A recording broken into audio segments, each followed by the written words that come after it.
Assalamualaikum warahmatullahi wabarakatuh. Innal hamdalillah nahmaduhu wa nasta'inuhu wa nastaghfiruh wa na'udzu billahi min shururi anfusina wa sayyiati a'malina. May yahdihillahu fala mudilla lahu wa may yudlilhu fala hadiya lahu. Asyhadu an la ilaha illallah wahdahu la syarika lahu wa asyhadu anna Muhammadan 'abduhu wa rasuluh. Allahumma shalli wa sallim ala nabiyyina Muhammadin wa ala alihi wa sahabatihi wa man tabi'ahum bi ihsanin ila yaumiddin. Amma ba'd. Ikhwani fillah rahimakumullah. Kita lanjutkan kajian kita dalam pembahasan kitab Riyadhus Shalihin yang ditulis oleh Al-Imam An-Nawawi rahimahullah, yang kita sertakan dengan pembacaan faidah-faidah atau fikih hadis yang disebutkan oleh Syekh Salim Ibn Eid Al-Hilali hafizahullah ta'ala. Ya, kita akan lanjutkan membacakan faidah atau fikih yang ada di dalam hadis Ka'ab bin Malik radhiyallahu anhu.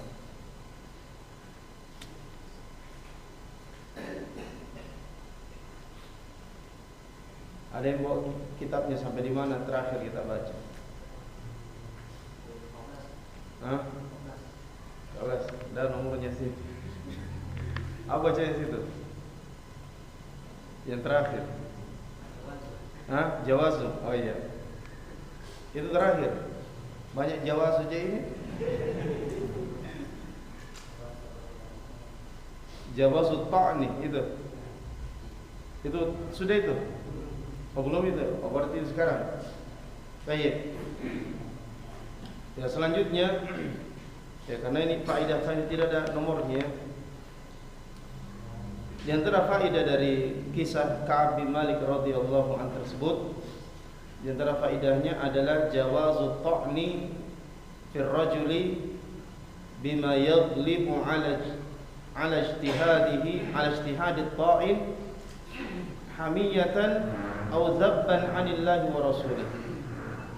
Ya bolehnya mencela, ya mencela itu ya mencacatkan, ya mencacatkan atau menuduh ya seseorang yang ya kuat dalam ijtihadnya, ya ijtihad orang yang mencela ini, menuduh ini, bahwa orang yang dia tuduh atau orang yang dia cela tersebut adalah orang yang betul-betul melakukan pelanggaran agama.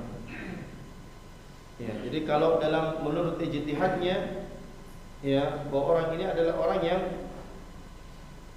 benar-benar melakukan pelanggaran agama dengan sikapnya itu, maka ya dibolehkan untuk menuduh orang tersebut. Ya, menuduh orang tersebut. Tapi tujuannya adalah hamiyatan aw dzabban 'anillahi wa rasulih. Tujuannya adalah untuk memberikan ya pembelaan kepada Allah dan Rasulnya, atau sebagai bentuk hamiyah. Ya hamiyah ini ya semacam ya fanatisme agama, ya fanatisme kepada Allah dan Rasulnya, ya, atau untuk membela Allah dan Rasulnya. Maka ini dibolehkan kalau niatnya seperti itu.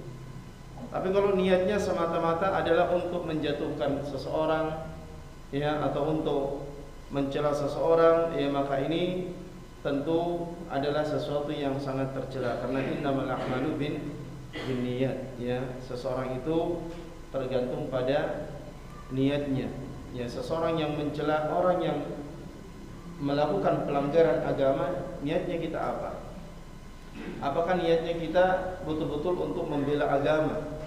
Misalnya yang kita cela ini adalah, yang kita tuduh ini adalah ahli bidah misalnya, ahli bidah, ya, atau orang yang melakukan pelanggaran agama, lalu kita curigai niatnya, ya, dan itu berdasarkan ijtihad yang kuat, Ya.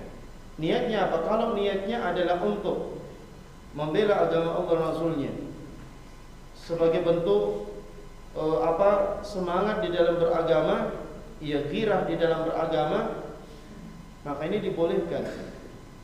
Tapi kalau tujuannya adalah untuk merendahkan, ya, dan untuk merusak kehormatan, maka ini adalah sesuatu yang tercela. Ia masuk di dalam keumuman sabda Rasulullah sallallahu alaihi wasallam, sibabul muslimi fusuqun. Ya, bahwa mencela seorang muslim itu adalah kefasikan. Dan Nabi mengatakan bihasbi imri'in minasyarri ayyahqira akhahul muslim. Dan cukuplah bagi seseorang itu adalah sebuah dosa apabila dia merendahkan saudaranya yang muslim. Wa hadza jaliyun fi qawli ar-rajul min Bani Salamah. Dan ini jelas, ya, dalam perkataan seorang laki-laki dari Bani Salamah. Ya, ketika Nabi sallallahu alaihi wasallam mencari Ka'ab bin Malik yang tidak ikut, ya, berangkat jihad bersama Rasulullah sallallahu alaihi wasallam dalam perang Tabuk, Nabi bertanya, ya, aina Ka'ab bin Malik, di mana Ka'ab bin Malik? Maka seorang laki-laki dari Bani Salamah mengatakan, ya, bahwa ya Rasulullah, dia itu habasahu burda wa nadhr fi itfaihi. Ya, bahwa dia itu terhalangnya Rasulullah, ya, karena kecintaan dia kepada dunia. Ya, kecintaan dia kepada dunia. Maka dia tidak ikut bersama kita. Nah, ini tentu celaan, ya, dan kecurigaan yang dibangun di atas kuatnya ijtihad, kuatnya dugaan. Ya, dan kita bersangka baik kepada sahabat ini bahwa dia melakukan itu sebagai bentuk hamiyah, ya, sebagai bentuk hamiyah, ya, fanatik kepada agama. Ya, dan fanatik kepada agama kan tidak mengapa. Yang tidak boleh itu fanatik kepada kelompok. Ya, fanatik kepada kelompok, fanatik kepada orang-orang tertentu, figur-figur tertentu selain Rasulullah, maka tidak boleh. Ada fanatik kepada agama yang diturunkan oleh Allah, yang diboleh Rasul sallallahu alaihi wasallam, itu adalah sebuah keharusan. Ya, jadi kalau tujuannya hamiyah atau zabban atau dalam rangka membela Allah Rasulnya, maka itu dibolehkan. Ya, makanya Nabi sallallahu alaihi wasallam tidak menegur laki-laki ini. Nabi tidak menegur dia. Ya, Rasulullah tidak menegur laki-laki tersebut. Baik. Wa hadza jaliyun fi qawli ar-rajul, lagi ini jelas dalam perkataan seorang laki-laki dari Bani Salamah amama Rasulullah sallallahu alaihi wasallam, di hadapan Rasulullah sallallahu alaihi wasallam, dia mengatakan, ya Rasulullah, habasahu burda wan nadhru fi itfaihi. Ya Rasulullah, dia ditahan oleh dua selendangnya dan melihat kepada, ya, melihat apa, ya, dia ditahan oleh kecintanya kepada dunia. Baik. Kemudian jawazur raddi ala ta'in. Kemudian boleh, ya, membantah orang yang mencela itu. Boleh membantah orang yang mencela itu idza ghalaba ala dhanni raddi annahu wahmun wa ghalatun. Ya, apabila orang yang membantah ini kuat dugaannya bahwa apa yang diucapkan oleh orang yang mencela itu, orang yang menuduh itu hanya dugaan-dugaan yang, ya, yang ringan, dugaan-dugaan yang kecil, atau dugaan-dugaan yang lemah, ya, dan itu adalah sebuah kesalahan. Dan hal ini kama qala Mu'adzan, ya, kama qala Mu'adzan lilladzi ta'ana fi Ka'ab.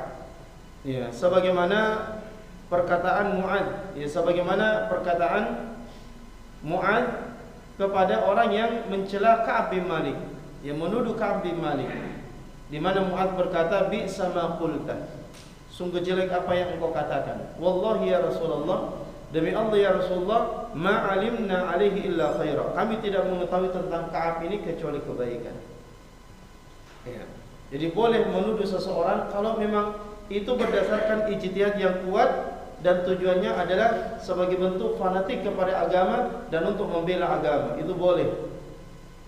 Dan boleh juga membantah orang yang memberikan tuduhan ini kalau orang yang membantah ini menganggap itu hanya dugaan yang lemah.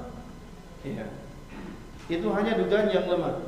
Ya, karena membantah seseorang yang dituduh, seseorang yang tercela, yang dicela, ya itu adalah sebuah keutamaan jamaah yang dimuliakan oleh Allah. Nabi sallallahu alaihi wasallam bersabda, "Man radda an 'irdi akhihi raddallahu wajhahu 'anil nar."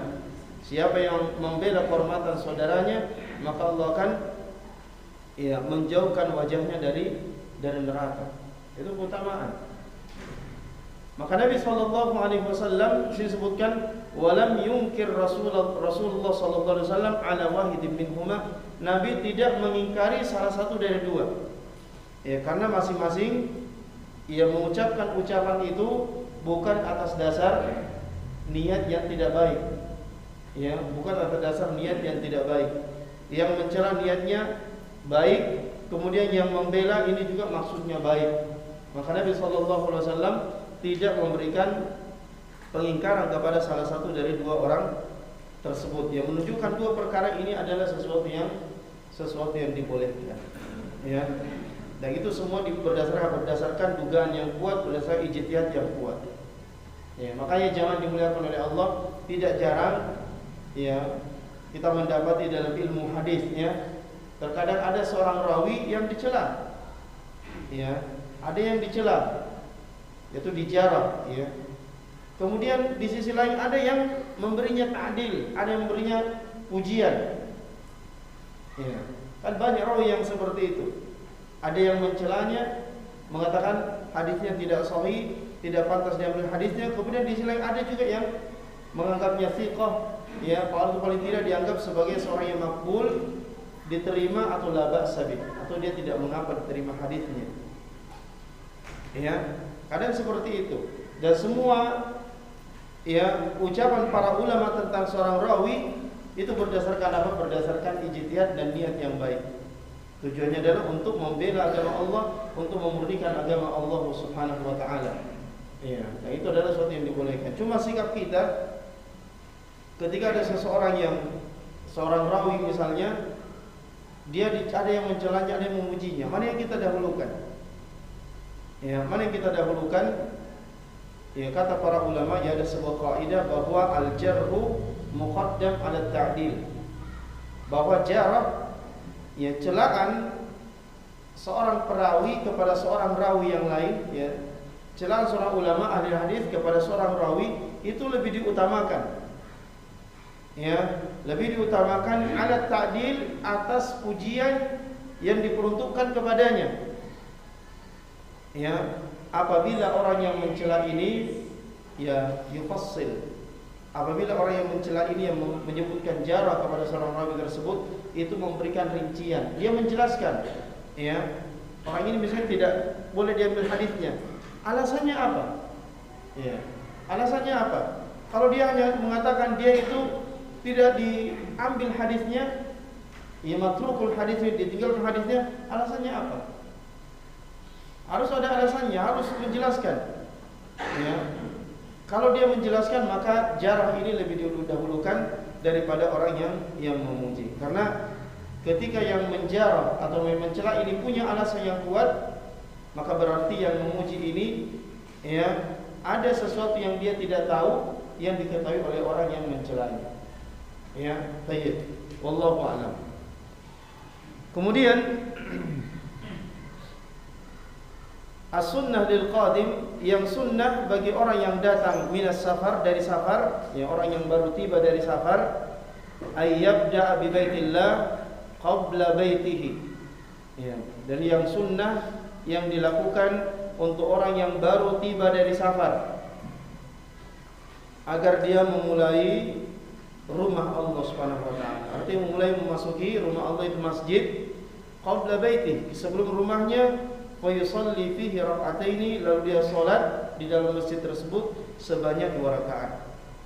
Jadi kalau kita dari safar, kita pulang, maka dianjurkan untuk ya singgah di masjid dulu. Ya, tentu masjid yang ada dekat rumah. Ya, kita singgah salat di situ 2 rakaat ya sebelum kita kembali ke rumah kita. Ya, kita mulai dengan rumah Allah Subhanahu wa taala. Ini adalah ya sunnah yang ditunjukkan oleh Rasulullah sallallahu alaihi wasallam. Sebagaimana perkataan Ka'ab bin Malik bahwa Nabi kebiasaannya ya kalau beliau pulang dari safar maka beliau memulai untuk masuk masjid sebelum beliau duduk bersama dengan sahabat-sahabatnya. Baik.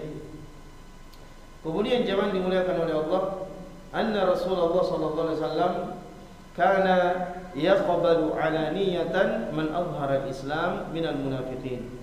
Rasulullah sallallahu alaihi wasallam itu terang-terangan menerima orang-orang yang menampakkan Islam dari orang-orang munafik.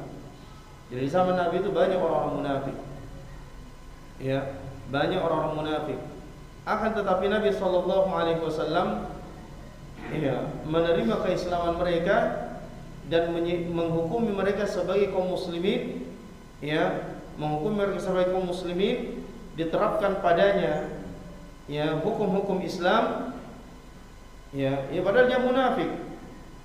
Ya, kalau dia menampakkan Islam. Ya, dia menampakkan Islam secara zahir. Ya, jadi orang yang menampakkan Islam secara zahir, ini wajib kita hukumi dia sebagai muslim. Ya, wa yakilu sariratahu ila Allah, dan menyerahkan rahasianya kepada Allah. Artinya apa yang dia sembunyikan dalam hatinya dari kemunafikan, dari niat-niat yang tidak baik, itu kita serahkan kepada Allah Subhanahu wa taala. Wa yajri alaihi hukmul zahir wa la yu'aqibuhu, dan berlaku pada orang ini hukum secara zahirnya dia. Ya, hukum secara zahirnya, dan dia tidak dihukum dengan ya apa yang dia sembunyikan di dalam hatinya. Dia tidak dihukum ya dengan apa yang dia sembunyikan di dalam hatinya. Itu kita serahkan kepada Allah. Biarlah Allah yang ya memberikan dia hukuman atas apa yang dia sembunyikan di dalam hatinya. Dan ini kaidahnya di dalam kita yang menyikapi seorang jamaah dimuliakan oleh Allah, bahwa al-hukmu bil-dhawahir wa natawallallaha as-sarair. Jadi kita menghukumi seseorang itu berdasarkan apa yang dia nampak pada dia. Ya, dan kita tidak boleh bersangka buruk. Ya, bahwa dia ini hanya berpura-pura, dia ini hanya maunya seperti ini. Ya, tidak boleh kita mencurigai kalau kecurigaan itu ya bersumber dari dugaan-dugaan yang lemah. Ya, tidak boleh.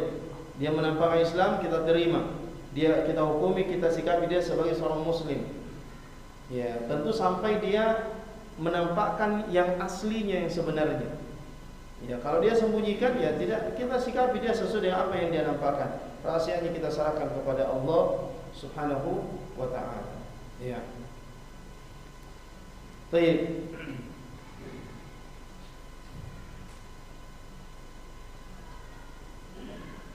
Ya, makanya Nabi sallallahu alaihi wasallam di dalam hadis yang sahih mengatakan, umirtu an uqatilan nas hatta yashhadu an la ilaha illallah wa anna muhammadar rasulullah. Aku diperintahkan untuk memerangi manusia sampai mereka bersyahadat bahwa tidak ada ilah yang berhak disembah selain Allah, dan bahwa Muhammad adalah utusan Allah, wa yuqimus shalah wa yutuz zakat, dan sampai dia melakukan salat, dan mengeluarkan zakat. Fa idza fa'alu dzalika, kata Nabi, kalau dia telah melakukan hal ini, ya, dia mengucapkan 2 kalimat syahadat, dia tegakkan salat, dan dia mengeluarkan zakatnya, asamu minni dima'ahum, maka terjaga dariku hartanya, ya, wa amwalahum, dan terjaga dariku hartanya, wa aradahum, dan terjaga dariku ya kehormatan dia, ya, wa hisabum 'ala Allah ta'ala, dan perhitungannya itu kita serahkan kepada Allah. Artinya apa yang dia sembunyikan di dalam hatinya, barangkali dia cuma main-main, atau barangkali seperti ini seperti itu kita serahkan kepada Allah. Apa yang dia nampakkan, maka dengan itu kita menghukumi dia. Baik. Kemudian tarkul imam wal hakim raddis salam ala man ahdatha hadatsan ta'diban lahu wa zajran li ghairi. Bahwa tentang masalah imam atau hakim itu tidak menjawab salam. Tidak menjawab salam atas orang yang melakukan hadatsan, itu melakukan perkara baru, melakukan bid'ah di dalam agama. Ya, tujuannya apa? Ta'diban lahu wa zajran li ghairi. sebagai takdib, itu untuk mendidik dia, untuk mengajari dia, ya, bahwa dia telah melakukan kesalahan sehingga salamnya tidak dijawab, ya, bahkan tidak disikapi dengan sikap yang baik. Dia senyum, kita balas dengan senyum marah, ya. Yang ini dilakukan oleh Nabi SAW kepada siapa? Kepada Ka'ab bin Malik, ya, Ka'ab bin Malik. Dan ini berlaku untuk orang-orang yang, ya, melakukan maksiat dan pelanggar agama, termasuk di dalamnya kepada ahlul bidah. Ya, apabila memang, ya, kadang, ya, kadang ada pelaku maksiat yang dia perlu disikapi dengan seperti itu, ya, supaya dia berhenti dari maksiatnya. Dan pula ada orang yang melakukan bidah atau ahlul bidah yang dia perlu disikapi seperti itu untuk, ya, menghentikan dia dari bid'ahnya. Ya, maka untuk mendidik, takdiban, ya, untuk mendidik dia supaya dia tahu bahwa apa yang kau lakukan itu kesalahan, maka harus tinggalkan. Ya, jadi kadang ada orang yang dia cocok disikapi seperti itu. Ada juga orang yang tidak cocok disikapi seperti itu. Ya, ketika disikapi seperti itu, misalnya dia tambah lari. Ya. Makanya Ka'ab bin Malik ketika disikapi seperti Rasulullah, ya, itu sudah cocok untuk Ka'ab, itu cocok disikapi begitu. Ya, makanya ketika datang tawaran, ya, dari, ya, Raja Romawi kepada Ka'ab bin Malik, dipanggil, ingin disenangkan, ya, dikasih jabatan, dikasih kekuasaan, kepemimpinan, dia tidak mau, justru setelah itu dia bakar, dia masukkan ke dalam pembakaran. Berarti, ya, takdib, ya, yang dilakukan kepada Ka'ab bin Malik itu betul-betul cocok, ya. Seandainya Ka'ab bin Malik lari, ya, dia pergi kepada raja yang memanggilnya untuk disenangkan, berarti tidak cocok dia begitu. Tapi karena, ya, Nabi SAW tahu orang ini, ya, cocok disebut begini, ya, dihajar, maka diterapkan seperti itu. Ya, makanya para ulama kita mengatakan apa? Bahwa menghajar seseorang, memboikot orang yang melakukan kesalahan, yang ahli maksiat atau ahli bidah, ya, itu dia, ya, menghajar ini adalah sebagai obat. Ya, kalau kita mengumpamakan dia sebagai obat, ya, kata Al-Imam Syekh Muhammad bin Shalih Al-Utsaimin rahimahullah, dia seperti obat. Kalau cocok untuk dia, maka diteruskan, dijalankan. Tapi kalau tidak cocok untuk dia, maka jangan dilakukan. Ya, jangan dilakukan. Karena hukum asal menghajar seorang muslim, ya, tidak dijawab salamnya, tidak disikapi dengan baik, itu hukum asalnya, hukum asalnya diharamkan. Ya, hukum asalnya diharamkan. Ketika hajar ini, ya, dibolehkan pada keadaan tertentu, maka pembolehan itu tidaklah terjadi kecuali karena memang hajar untuk orang ini itu sangat bermanfaat, sangat bermanfaat. Ya, jadi Nabi SAW menghajar siapa? Ka'ab bin Malik, dan itu cocok untuk Ka'ab bin Malik, ya. Dan juga keadaan juga sangat memungkinkan di mana, ya, orang-orang pada waktu itu, sahabat pada waktu itu betul-betul mentaati Nabi SAW. Apa yang Nabi perintahkan, semua ikut serentak untuk melakukannya, ya. Dan, ya, keislaman para sahabat pada waktu itu betul-betul kokoh, ya. Dan mayoritas manusia pada waktu itu adalah kaum muslimin sahabat. Ya, maka tempatnya juga cocok. Ya. Jadi berbeda ketika kita hanya 5 orang, ada teman kita yang melanggar, kita hajar dia, ya, bukannya dia baik, justru dia lari kelompok lain, ya, lari kelompok lain, ya kan, banyak seperti itu terjadi. Jadi kadang, ya, itu tidak cocok, ya, untuk mentakdir seseorang dengan hajar seperti ini. Dia perlu melihat orangnya bagaimana, perlu melihat orangnya, kemudian perlu melihat keadaan kita, cocok tidak keadaan kita untuk melakukan hajar, ya. Karena kalau yang menghajar dia cuma 5 orang, 1000 orang itu mau teman sama dia, maka apa gunanya?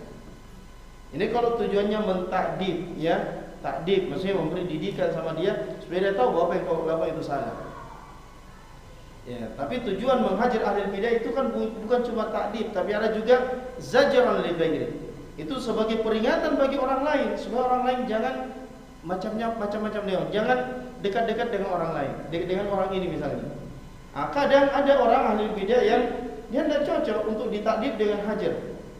Ya, maka kita tujuannya adalah untuk mengingatkan orang bahwa orang ini, ya, kita harus hati-hati dari dia, maka kita hindari dia. Ya, kita hindari dia, kita jauhi dia, kita hajar dia. Untuk apa? Untuk mengingatkan orang lain bahwa orang ini bermasalah. Ya, sehingga orang tanya, kenapa kau tidak jawab salamnya? Kenapa kau bersikap seperti itu? Ya, orang bertanya, maka kita jelaskan bahwa dia itu orang yang seperti ini, hati-hati. Ya, makanya tujuannya dua, ya, ta'dib dan zajran. Ya, ta'dib itu mendidik dia untuk mengingatkan dia bahwa kamu itu salah. Ya. Kemudian kalau dia tidak perlu dengan hal itu, maka kita hajar dia sebagai bentuk zajran li ghairi, ya, untuk mengingatkan orang lain supaya waspada dan hati-hati dengan orang tersebut. Ya. Ya, mungkin karena dia punya pemikiran yang berbahaya, dia punya keyakinan yang salah, ya, manhaj yang menyimpang di dalam agama Allah Subhanahu wa taala, sehingga dia perlu, ya, ditegakkan padanya, ya, hajar. Jadi hajar tujuannya apa? Dua, ta'dib dan zajar, ya, tahdzir, ya, untuk mengingatkan orang lain, ya, supaya jangan dekat-dekat dengan orang ini. Baik. Fa inna Rasulullah sallallahu alaihi wasallam, karena Rasulullah sallallahu alaihi wasallam lam yuqal annahu radda ala Ka'bin as-salamah, karena tidak pernah dinukil bahwa Nabi sallallahu alaihi wasallam itu membalas salamnya Ka'b bin Malik. Tidak pernah. Padahal menjawab salam itu jamaah hukumnya apa? Hukumnya wajib. Ya, memulai memberi salam kepada seorang itu hukumnya sunnah, tapi menjawab salam itu hukumnya wajib. Ya, itu hukumnya wajib. Allah berfirman, "Idza huyitum bi tahiyyah fahayyu bi ahsana minha aw rudduha." Kalau engkau diberikan penghormatan, maka perintah Allah balas penghormatan itu. Ya, dengan balas yang lebih baik atau yang semisal dengan itu. Jadi perintahkan. Makanya sebagian ulama mengatakan menjawab salam itu hukumnya wajib.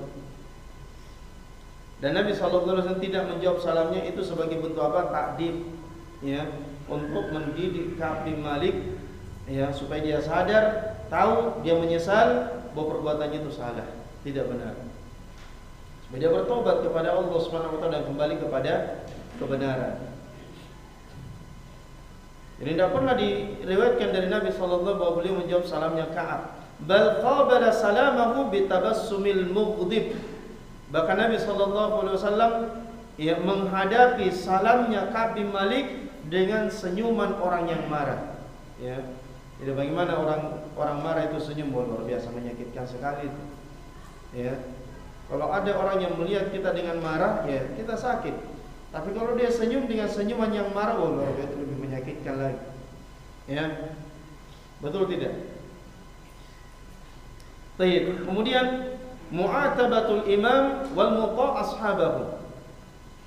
Ya, bolehnya seorang imam dan orang yang ditaati itu menegur sahabatnya atau, ya, mencela sahabatnya. Wa may ya'izzu alaih, dan orang yang dihormati, ditokohkan.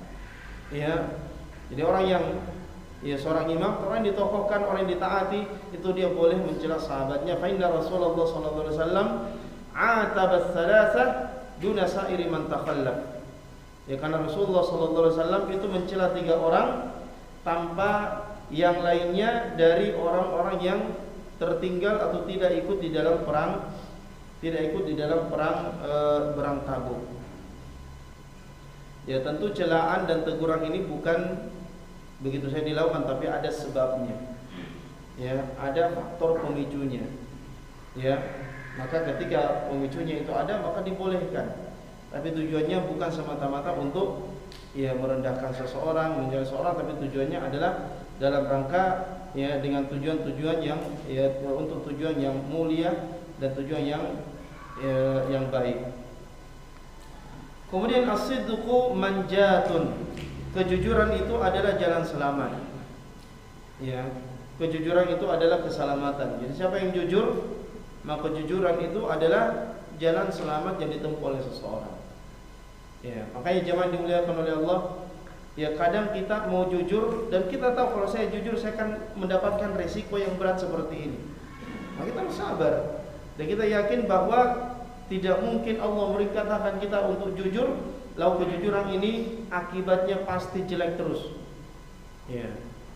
Di balik itu ada manfaat, ya, yang pasti Allah janjikan dengan apa? Dengan kejujuran kita. Ya, maka di sini pentingnya untuk ya menjaga kejujuran jemaah yang dimuliakan oleh Allah, dan kita tidak gampangan di dalam ya memberikan alasan-alasan yang bohong, alasan-alasan dusta. Ya, ini kadang banyak ya dilakukan pegawai-pegawai, ya, pegawai-pegawai ya kadang tidak hadir sekian hari, ditanya kenapa, ya ada gini, dia berikan alasan-alasan padahal tidak benar. Ya, jujur saja. Ya karena kadang seseorang itu kalau dia lihat kita jujur maka dia akan percaya sama kita. Ya, mohon maaf. Ya kenapa kau tidak datang? Mohon maaf, saya kemarin malas-malas jadi tidak pergi. Ya, daripada kita mengatakan saya sakit, ternyata kemarin bos kita lihat kita jalan-jalan di mall. Jadi dia bilang kemarin saya lihat dia di mall jalan-jalan sama istrinya, anaknya. Ya, bahkan makan-makan di restoran. Masa orang sakit makan. Jadi kejujuran itu jalan selamat. Faqad waffaqallahu Ka'ban wa sahibaihi fima ja'u bihi minas sidqi.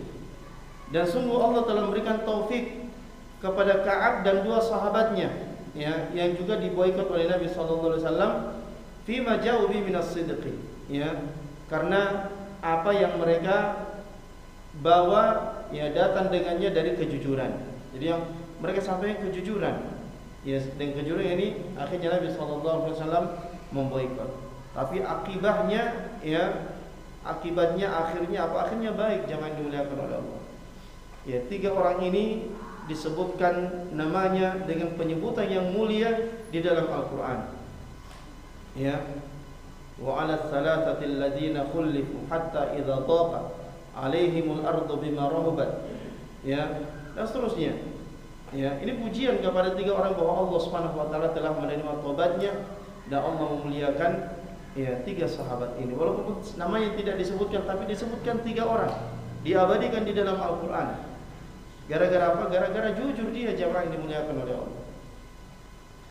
Walam yaqtulhum hatta kadzabu wa i'tadaru bighairil haqq. Dan Allah tidak membiarkan mereka hingga mereka bohong dan mencari alasan-alasan yang tidak benar. Allah beri taufik untuk jujur kepada mereka. Karena kejujuran fasalahat ajilatuhum, maka menjadi baiklah ya dunia mereka, wa fasadat fasalat ajilatuhum wa fasadat aqibatuhum kullal fasad. Ya. Seandainya dia bohong ya dan mencari alasan yang tidak benar, maka awalnya mungkin baik. Awalnya baik. Ya, tapi akhirnya itu pasti akan rusak. Akhirnya pasti akan rusak, pasti akan bermasalah ya dengan semua bentuk kerusakan. Kemudian jawazu dukhulil insan dara sahibahu wa dara sahibihi wa jarihi. Bolehnya seseorang masuk ke rumah sahabatnya, ke rumah temannya atau tetangganya idza alima, ya tanpa izin maksudnya di sini. Idza alima ridahu, kalau dia sudah mengetahui bahwa ya sahabat saya ini biar saya masuk tanpa izin, ya dia pasti ridha, maka itu dibolehkan. Ya. Jadi hukum asal masuk rumah orang itu harus minta izin. Ya, makanya dalam ya kitab-kitab adab itu biasa disebutkan kitabul istizan. Ya, kitab istizan itu kitab minta izin. Masalah minta izin. Minta izin ini sesuatu yang diperintahkan. Ya ayyuhalladzina amanu la tadkhulu buyutan ghaira buyutikum hatta tastanisu. Ya. Wahai orang beriman, janganlah kau masuk rumah yang bukan rumahmu sampai kau minta izin. Ya, perintah kita minta izin mau masuk ke dalam rumah orang. Ya, dan ini hukum yang sifatnya umum, ya. Hukum yang sifatnya umum, kalau kita masuk rumah orang, ya kita minta izin dulu. Kita minta izin. Tapi ada keadaan tertentu yang kita boleh tidak minta izin. Misalnya ketika kita sudah tahu orang ini ridho, ya, dan pengetahuan kita tentang ridhonya itu bukan dugaan, ya, bukan dugaan yang lemah, tapi dugaan yang kuat dan pasti bahwa kalau saya masuk tanpa izin dia ridho. Ya, dan itu terjadi selalu. Ya, selalu bahwa setiap saya masuk dia mengatakan dia tidak pernah marah, tidak pernah ya mengingkari, dan dia bahkan senang kalau saya masuk rumahnya. Ya, dan ini apa? Ya, untuk keadaan-keadaan tertentu ya. Hukum asal itu kita harus minta izin. Ya, tapi kalau kita sudah tahu ridhonya seseorang, ya tentu dengan mempertimbangkan hal-hal yang lain ya. Ya, tentu rumah yang kita masuki, tentu tempat yang ya di tempat itu istrinya bukan tempat istri, kalau dia punya istri misalnya, itu bukan tempat yang biasa tempati istrinya. Ya, tempat-tempat tertentu misalnya di ruang tamunya, yang ruang tamu memang selalu terbuka. Ya, ruang tamunya selalu terbuka, maka tidak perlu kita minta masuk di situ. Bahkan kalau di situ ada makanan, kita makan. Kalau memang kita sudah tahu orang itu sudah ridho. Ya, artinya kita tahu ya ini tentu karena kedekatan hubungan dengan orang tersebut, ya keakraban atau persahabatan, ya atau memang kita berdua adalah seorang yang berukhuwah dan ukhuwah yang khusus. Karena ukhuwah itu ada ukhuwah yang sifatnya umum, ada ukhuwah yang sifatnya khusus. Ya, ukhuwah yang umum itu ukhuwah kepada seluruh kaum muslimin, ini kita wajib menegakkan al-ukhuwah fillah. Tapi ada orang-orang khusus yang kita sengaja menjalin hubungan persaudaraan dengan orang ini, ya apakah satu orang, dua orang, ya lalu kita terapkan kepada orang ini ya persaudaraan yang sifatnya khusus, yang dia lebih rinci lagi ya. Seperti contohnya kalau kita masuk di rumahnya, itu tidak perlu lagi minta izin, karena orang ini sudah kita tahu ridhonya dengan masuknya kita ke dalam rumah tanpa izin. Bahkan kita makan makanannya tanpa izin, ya sebagaimana yang dilakukan sahabat-sahabat Al-Imam Al-Hasan Al-Basri. Ya, sahabat Imam Hasan Basri itu kalau lapar masuk rumah Hasan Basri, makan apa yang ada di situ sampai habis. Kenapa? Karena mereka sudah tahu ya Hasan Basri itu ridho dengan perbuatan mereka. Ya, dan kadang orang yang disikapi seperti itu, ya kita harus ya kadang kita harus bersyukur, karena berarti dia sudah percaya saya. Ya, dia menganggap saya orang ridho dengan perbuatan mereka. Itu persoalan yang luar biasa itu. Ya, ini untuk orang khusus. Ya, makanya Nabi SAW itu pernah mempersaudarakan sahabatnya. Dan siapa yang dipersaudarakan Rasulullah itu akan menyikapi saudaranya ini ya dengan ya sikap-sikap yang khusus lebih dari saudara yang lainnya. Ya, tapi ada yang dipersaudarakan Nabi SAW mempersaudarakan dua sahabat. Ya, sampai sahabat ini mengatakan, ya saya punya dua istri. Ya kamu pilih mana istri yang kau suka, saya ceraikan, kau nikahi. Ya, saya juga punya kebun.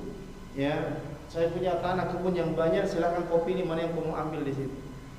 Ya subhanallah. Tapi sahabatnya, temannya itu tidak mau memanfaatkan kebaikan saudaranya. Dia mengatakan tidak perlu kau kasih saya, tunjukkan saya di mana pasar. Saya akan berdagang. Artinya sama-sama mengerti. Ya. Dan untuk persoalan seperti itu jangan dimuliakan oleh Allah, itu ya ada apa? Ya ada hak-haknya, ada ketentuan-ketentuan yang perlu untuk ditunaikan. Ya, Abu Hurairah pernah ditanya seseorang. Kemudian orang ini mengatakan, inni awakhika fillah. Saya akan menjalin persaudaraan denganmu ya Abu Hurairah. Ya, maka orang mengatakan, apakah engkau sudah tunaikan hak-haknya? Apakah engkau bisa menunaikan hak-hak persaudaraan itu? Ya. Maka orang ini mengatakan, apa hak-haknya? Ya. Allah takuna ahaqqa bidirhamika wa dinarika minni. Ya, kalau engkau tidak merasa lebih berhak atas dinar dan dirhammu dari saya. Engkau tidak merasa berhak, lebih berhak atas dinar dan dirhammu dari saya. Kalau engkau merasa bahwa engkau lebih berhak atas duitmu, atas hartamu, berarti kita ini belum menegakkan persaudaraan yang sebenarnya. Ya. Tapi itu sahabat zaman dimuliakan seperti yang dicontohkan tadi, ya, sampai dia menyerahkan separuh hartanya untuk saudaranya. Baik.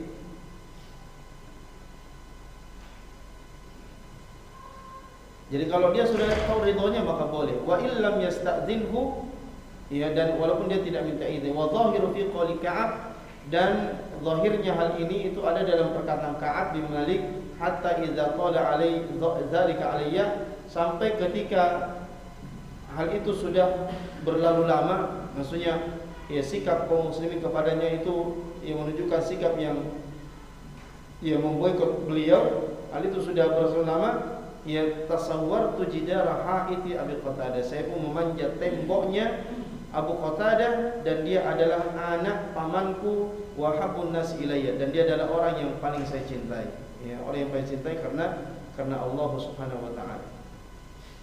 Kemudian alfadhul kinayat la yaqa'u biha syai'un idza lam yanwi al-qa'il dzalika. Ya. Bahwa alfadhul kinayat itu lafaz-lafaz kinayah. Kan kadang ada orang yang mengeluarkan ucapan-ucapan yang kalau kita lihat zahirnya ucapan ini ya lain, tapi makna yang dikandungnya juga lain. Jadi kata-kata kinayah, ya, kata-kata kinayah. Maka lafaz-lafaz yang kinayah ini itu tidak terjadi ya sedikit pun apabila orang yang mengucapkannya itu tidak meniatkan hal itu. Wa hadza zahirun fi qouli Ka'ab limra'atihi, dan ini zahir jelas dalam perkataan Ka'ab kepada istrinya. Ilhaqi bi ahliki, ya, pulanglah ke keluargamu. Pulanglah ke rumah keluargamu, orang tuamu. Ya. Dalilun ala annahu lam yaqa bi hadhihi al-lafzah wa amsalha talaqun ma lam yanwi dzalik. Ya. Ini dalil bahwa ucapan ini dan yang semisalnya itu tidak menjatuhkan talak, ya, selama yang mengucapkannya tidak meniatkan. Jadi dalam masalah talak itu kan ketika kita seseorang ya mengucapkan kalimat-kalimat ya talak, itu kan ada dua, ada kalimat yang zahir jali jelas-jelas, saya talak kamu, saya ceraikan kamu. Ya, ini jelas talak ini seperti ini. Ya, dan talak yang seperti ini berlaku dia. Apakah dia sungguh-sungguh atau main-main? Jadi jangan main-main dan talak, ya. Ada orang pura-pura ya karena cuma mau membuat istrinya sedih, ya, dia mau menguji istrinya, saya talak kamu. Ya. Saya talak kamu. Ketika istri menangis, main-main aja.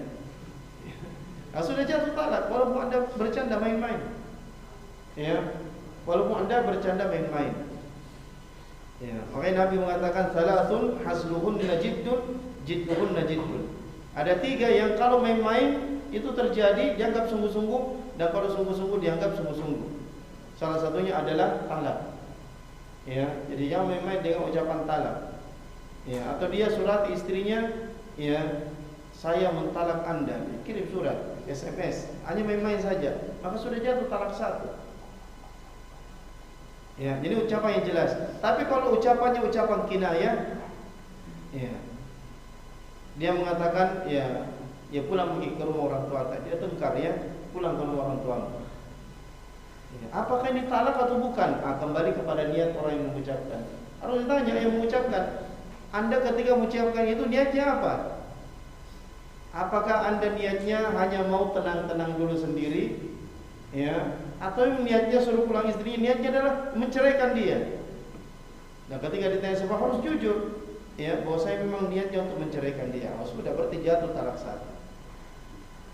Ya, walaupun seorang suami itu ketika mentalak istrinya, ya tidak boleh dia mengatakan pulang ke rumahmu, pulang ke rumah orang tuamu, karena ya seorang wanita yang ditalak oleh suaminya, maka suami itu masih wajib untuk menafkahi istrinya dan tidak boleh mengusir istrinya ke rumahnya. Wanitanya kalau ditalak jangan langsung lari pulang ke rumahnya, tetap tinggal di rumah suaminya.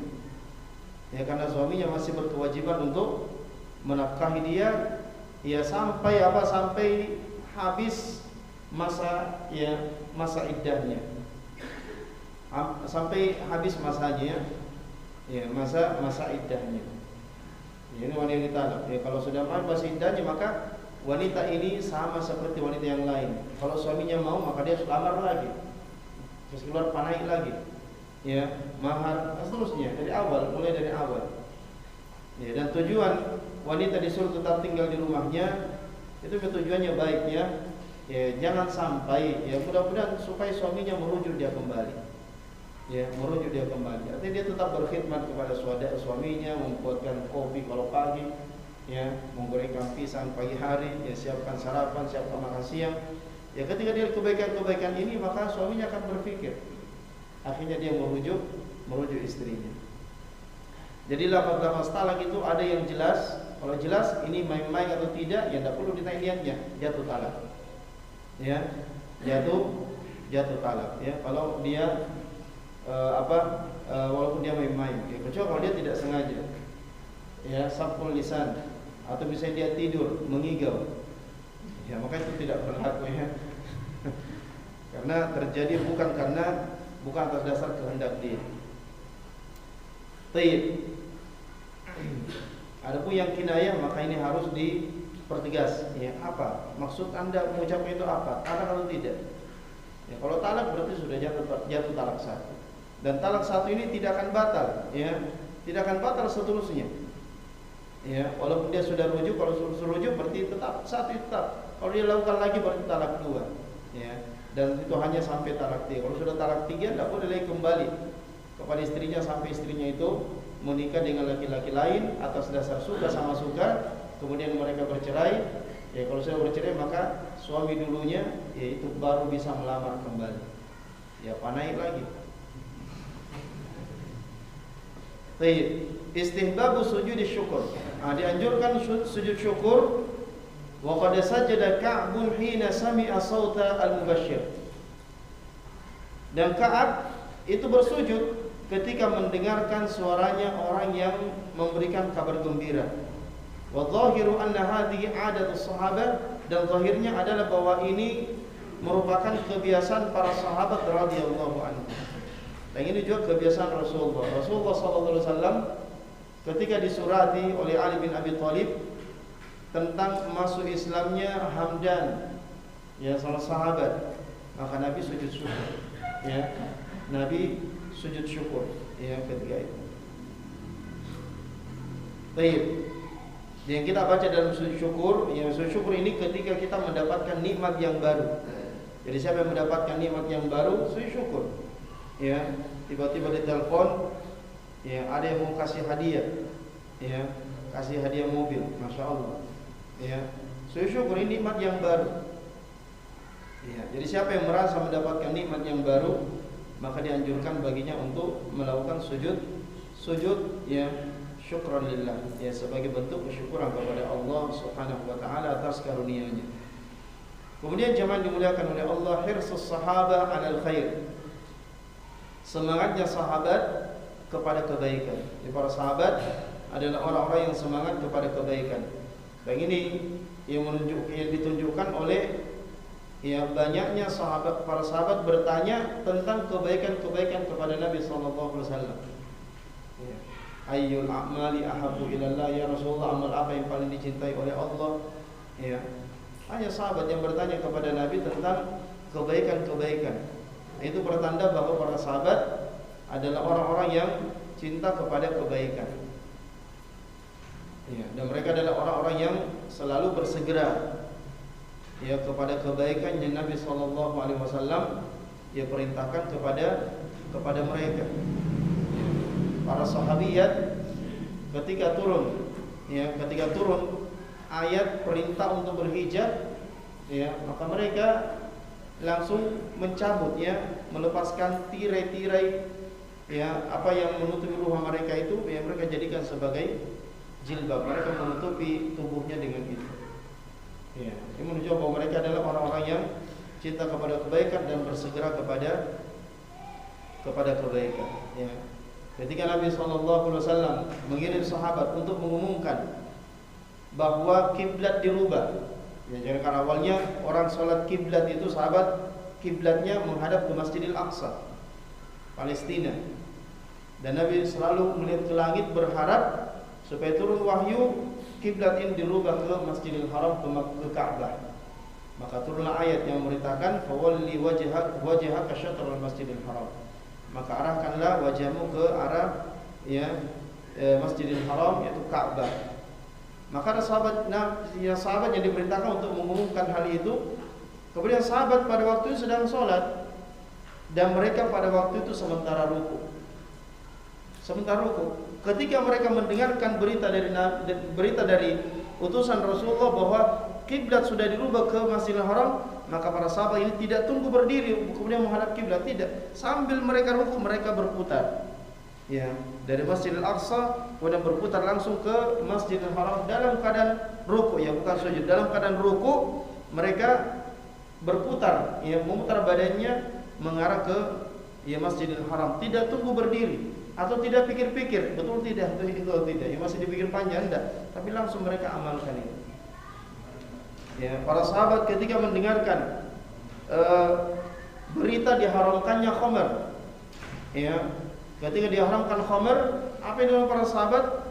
Ya mereka langsung menumpahkan kendi-kendi yang berisi khamr. Bahkan sahabat yang sementara dia minum, sementara dia mau teguk, ya, dan sementara ada yang sudah masuk, ya, tegukan dalam mulutnya langsung ditumpahkan, dimuntahkan. Ya, ketika mendengarkan berita bahwa khamr sudah diharamkan oleh Allah Subhanahu wa taala. Mereka tidak tunggu-tunggu, mumpung sudah di dalam mulut ini, selesaikan saya. Ini masuk satu kelas ya, selesaikan, terakhir, ya, perpisahan tidak. Ya, mereka langsung segera melakukan apa yang diperintahkan oleh Nabi sallallahu alaihi wasallam, karena mereka yakin bahwa apapun yang diperintahkan Rasulullah, ya, apapun yang diperintahkan Rasulullah itu pasti adalah kebaikan, tidak mungkin dalamnya ada mudarat. Dan mereka yakin bahwa menyelisih perintah Rasulullah sallallahu alaihi wasallam itu kemudaratan dan itu sebuah kerugian. Ya, itu yang difahami sahabat Nabi sallallahu alaihi wasallam. Di samping itu, wa hubbuhum dzalika li ba'dihim ba'dha. Mereka adalah orang yang mencintai kebenaran dan mereka juga mencintai kalau kebaikan itu dirasakan oleh saudaranya yang lain. Ya, jadi sebagian mereka itu mencintai kebaikan kepada sebagian yang lainnya. Ya, makanya Allah SWT Nabi SAW bersabda di antara hal yang menyempurnakan iman seseorang, kata Nabi, la yu'minu ahadukum hatta yuhibba li akhihi ma yuhibbu li nafsihi. Tidak sempurna iman salah seorang di antara kalian sampai dia mencintai untuk saudaranya apa yang dia cintai untuk dirinya sendiri dari kebaikan. Jadi apa yang kita sukai, andai hal itu menimpa kita, maka kita harus sukai hal itu kalau itu juga menimpa orang lain, saudara kita. Itu di antara hal yang menyempurnakan keimanan. Ya. Fa fi istibaqi sahibil faras warraqi ala sila'in dalilun ala dzalik. Ya, dan dalam berlombanya para sahabat yang mengendarai kuda, ya mereka berlomba memacu kudanya untuk mendatangi Ka'ab, untuk menyampaikan kabar gembira. Mereka berlomba. Bahkan orang-orang yang mau naik ke Gunung Sila, ya, mereka juga berlomba-lomba naik. Siapa yang pertama kali menyampaikan kabar gembira itu, ya, kepada kaum muslimin dan terkhusus kepada Ka'ab bin Malik. Mereka berlomba. Mereka senang ketika tahu bahwa Ka'ab bin Malik sudah diterima taubatnya oleh Allah Subhanahu wa taala. Mereka gembira. Bahkan mereka berlomba-lomba untuk datang kepada Ka'ab dan menyebarkan hal itu kepada yang lain. Mereka berlomba-lomba.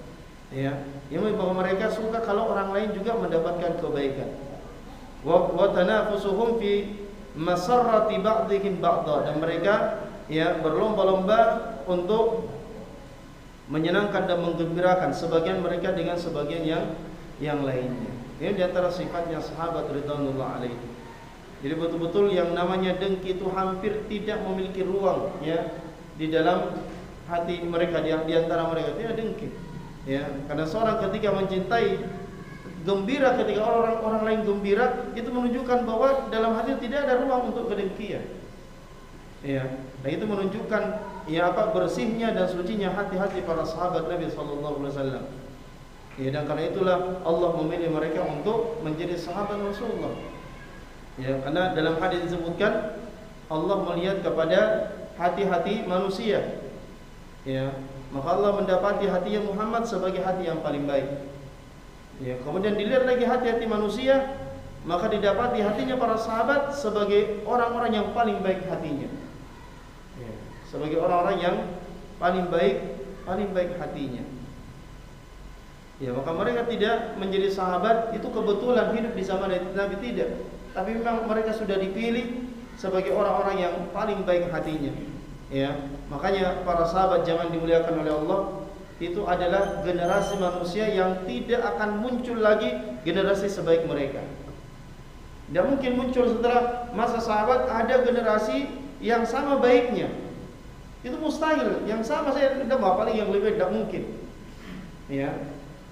Bahkan pribadi-pribadi para sahabat, ya, itu kata sebagian ulama kita bahwa pribadi yang sama itu tidak akan ada lagi pribadi-pribadi yang bisa lebih baik atau sama baiknya dengan sahabat. Tidak akan ada yang muncul lagi yang sama baiknya sahabat, tidak akan ada. Ya, rahim-rahim para wanita itu sudah mandul untuk melahirkan orang yang ya sebaik ya sahabat, yang paling rendah dari sahabat itu tidak akan ada lagi yang seperti itu. Hatinya. Ya. Luar biasa para sahabat, jemaah dimuliakan. Makanya sahabat ini tidak boleh kita cela, kita wajib untuk menghormatinya, kita wajib untuk memuliakan mereka. Karena mereka punya jasa yang kita tidak mampu untuk menghitungnya atas diri kita, jemaah dimuliakan oleh Allah. Dan kita bisa menikmati ibadah, keimanan dengan benar itu karena jasanya para sahabat Nabi SAW yang mereka berjuang ya habis-habisan, peras keringat bahkan peras darah ya supaya agama ini tetap sampai kepada orang-orang yang datang setelahnya dan sampai kepada kita jemaah yang dimuliakan oleh Allah. Tapi mungkin sampai sini dulu kita bacakan, kita lanjutkan insyaallah pada yang akan datang.